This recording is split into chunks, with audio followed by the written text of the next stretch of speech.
काय दिले बघा. अगदी 2 सेकंदात हे उदाहरण सोडवायचं. तुम्हाला वर्गमूळ काढा म्हटले हो का. वर्गमूळ काढा. कुणाचं? 7 अधिक आणि परत 2 आणि वर्गमूळात 10 आहे. माहिती का काय करतात?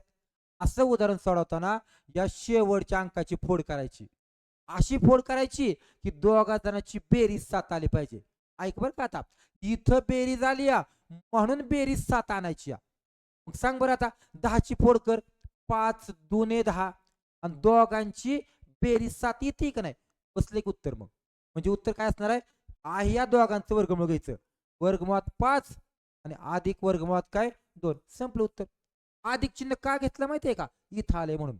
बघा अजून सांगतो. जर समजा इथं वजा चिन्ह असतं, तर या दोघा जणांची वजाबाकी एवढी आणायची असते बघा. कळलं का? कसं वाटलं? आवडतं नक्कीच लाईक करा आणि आपल्या चॅनलला सबस्क्राईब करा. पुढचं उदाहरण तुमच्यासाठी. हे उदाहरण सोडवायचं आणि कमेंटमध्ये मला याचं उत्तर सांगायचं. चला सोडवा. उत्तर कमेंट करून सांगा. धन्यवाद.